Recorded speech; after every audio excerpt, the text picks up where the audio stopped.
Joining us is Tim Hygh, the Executive Director of the Mackinac Island Tourism Bureau.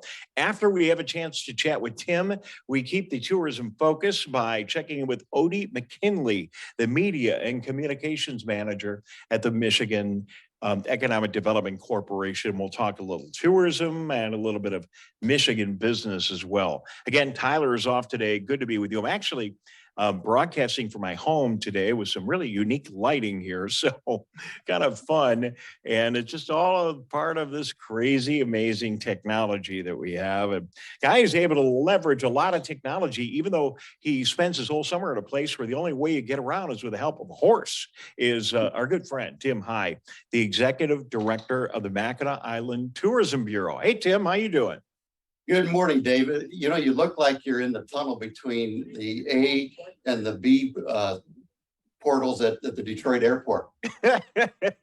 Well, I don't know what this is. He just came up with some weird lighting for me to try to make my apartment, which isn't decorated with much elegance, look a little bit better for TV. But great to see that beautiful picture of my favorite place in the state of Michigan, Mackinac Island, right behind you. And when I heard that Tyler wasn't going to be here today and I saw you on the calendar, I was excited because good to be with you, my friend.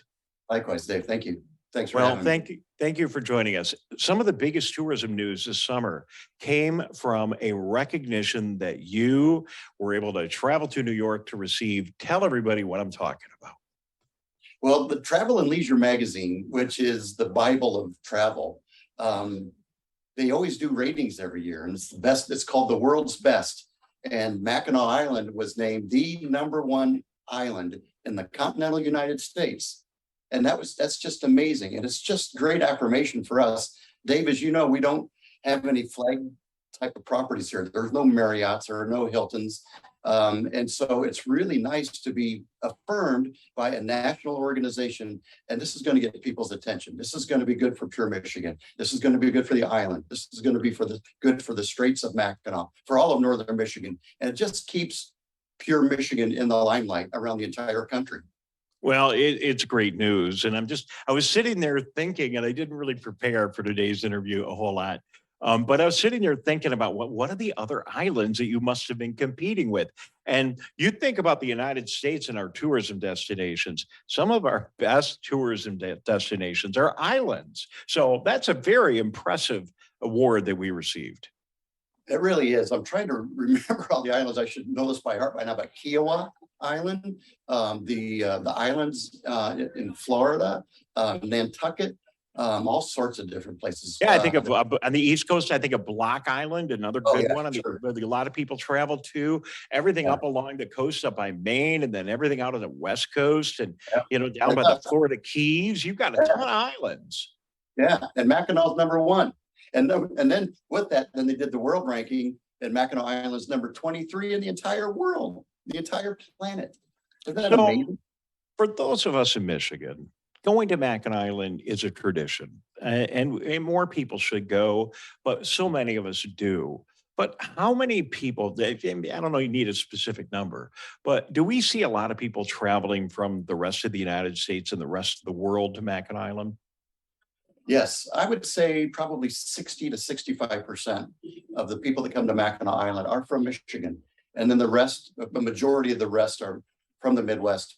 But prior to the pandemic, we were really picking up steam in China, certainly Germany and Great Britain. And those are offices, those are also places where Pure Michigan and the MEDC have offices as well and help market us. But you hear accents here all the time, and accents that are ones that I don't even recognize. They're not Germanic, or they're not from the Romantic languages and stuff that right. you've never heard in your life. So we are, and then plus our employees are from all over the world as well. So we are really a diverse culture here on Mackinac Island.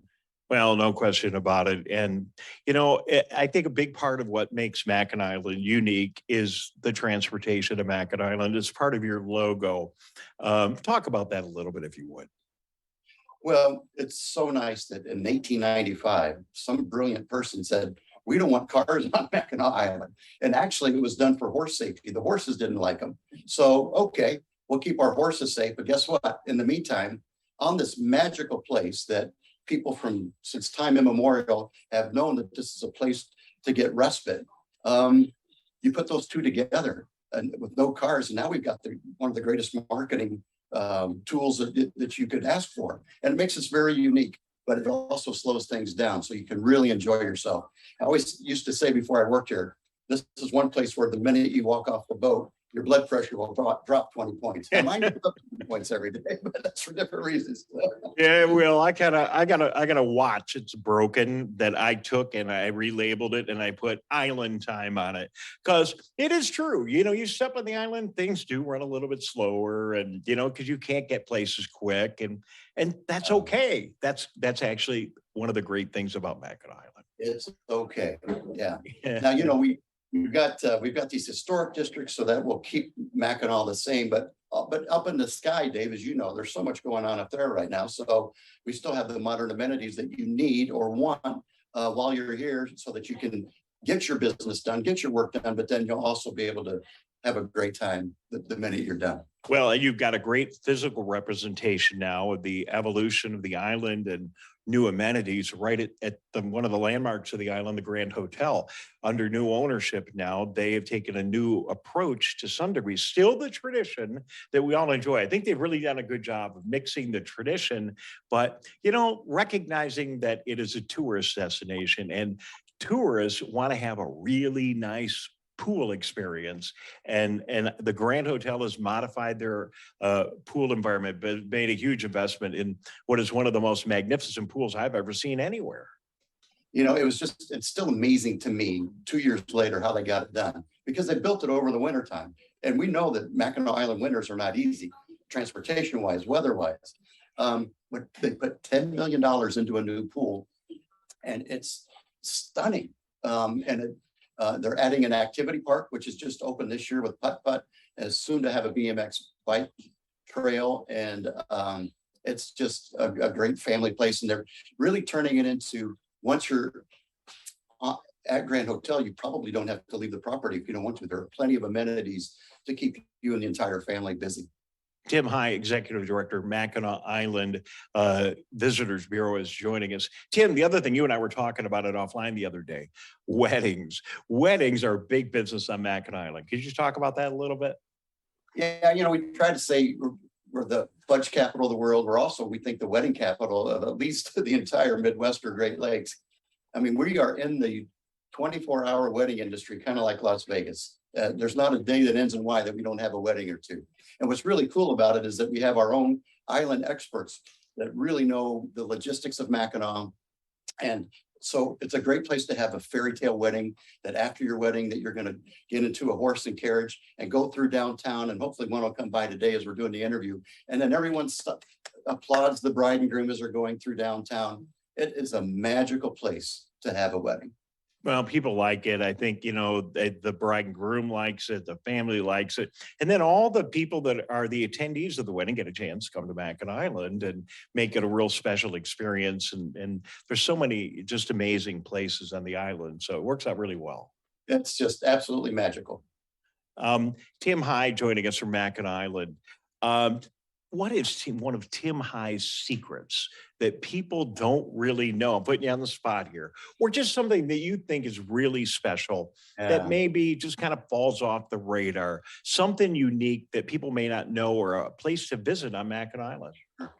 Well, I always say two things. Number one, September. That's the secret. That's the secret month. I mean, if you want to really enjoy the island in the best weather, with probably a few less people on the island, and maybe you might get some discounts because it's towards the end of the season, September is the best time, I think, to visit the island. Then the other place that, as far as a place to go that's really magical, and Dave, I don't know if you've been up to the top of the island to Fort Holmes, and from up there, you can take a picnic lunch, you can go into the rebuilt Fort Holmes, but at that point, your vista is St. Ignace, the Mackinac Bridge, Lake Michigan, Lake Huron, Round Island, all these, it's just the entire expanse of the Straits of Mackinac.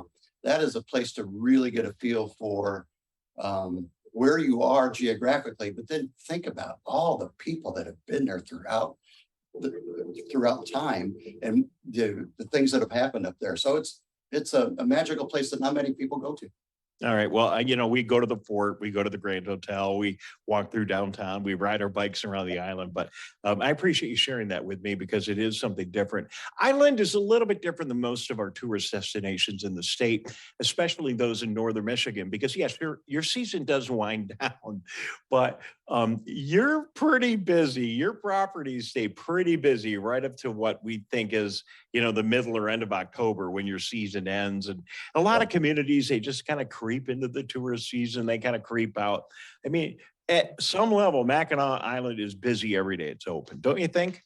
It is. Now, obviously, it is a bit seasonal, but through the last, say, dozen years, we have really marketed to the early part of the season and the latter part of the season, and people absolutely love it. It's an opportunity to enjoy the island, and when it's probably a little less busy than during our peak summer times, and again, especially in the fall days, it's just, what it's September like is up here. It's just perfect weather-wise. Less humidity. The blues are a little bluer. The greens are a little greener. It's just a wonderful time to do it. But yeah, so we will end up, we'll open up typically the first weekend in May and typically close the last weekend in October. And business is good through the entire 6 months. Doesn't mean you can't jump on a ferry and come over in the middle of the winter or snowmobile over or whatever. Yeah. But I mean, vast majority of your businesses are open through that season, and that makes sense. I know you're a busy guy. 2 more questions, and then I'll let you go. Last question, number 1. How's business on Mackinac Island? We all care, not just those of us that work in tourism, about our tourism economy. How's the summer been? It's good. It's different. It's really looking more like 2019. Dave, as you know, and everyone knows, during the pandemic, people had a little more time and a little more flexibility to travel. So we saw new travelers, people that hadn't been to the island before over the last 2 years. We were extremely busy. This year, it looks more like 2019. And we've got some phone data that will also prove that as far as what the demographics look like. So day traffic is down a little bit.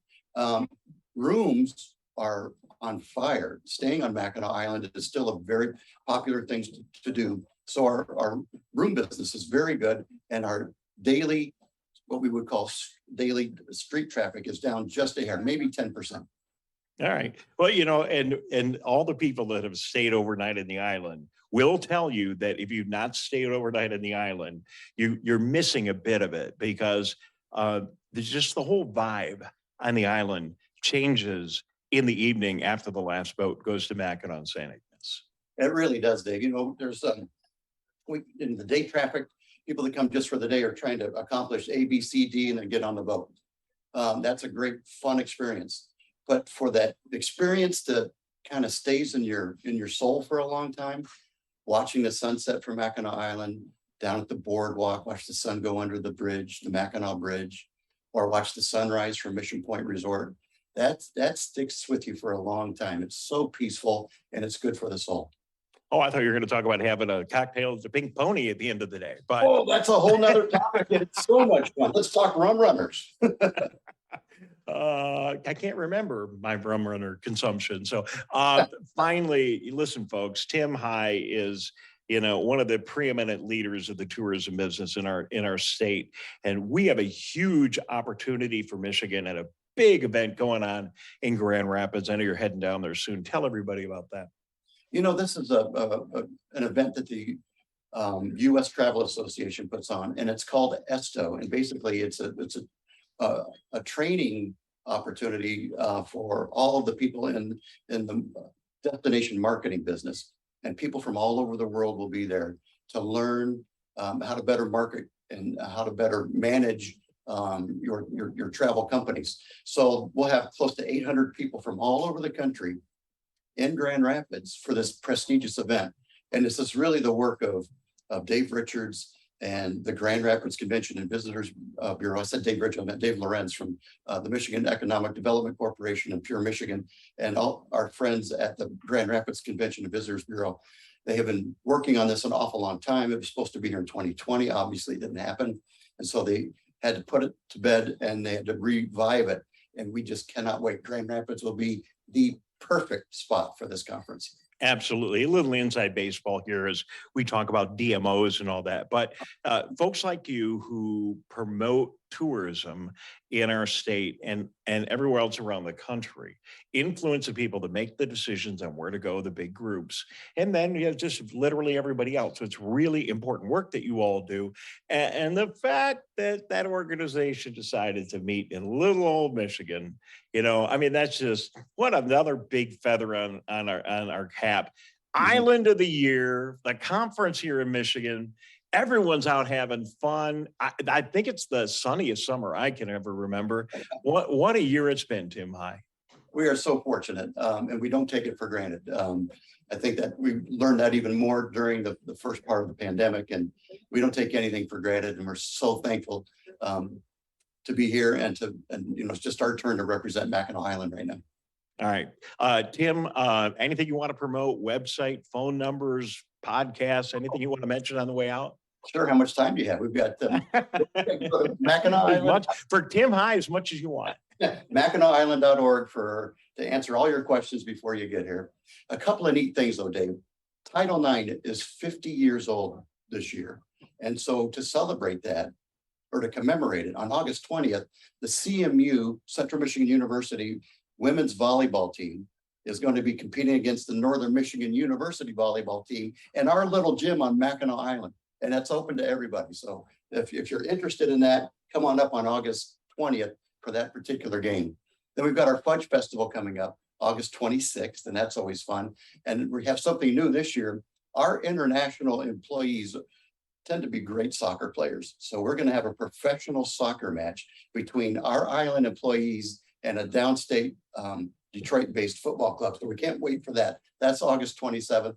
And then we celebrate Halloween a week earlier than everybody else. So that weekend before the regular Halloween on the calendar, put your Mackinac Island Halloween on the calendar, and that's October 22nd. Yeah, it's a big weekend and a lot of things go on all over the island. One of the highlights of that is when they light up the Grand Hotel in Orange. I'm not sure if they're still doing that, but just so many different fun things going on. Tim, thank you very much for your time today. Appreciate it. I want to come to all those events. I have to work on my calendar here. Always a good time. Thank you very much for your hard work on behalf of all of us who travel in the state, and good to see you. Thank you, David. Appreciate it. Thanks for your time.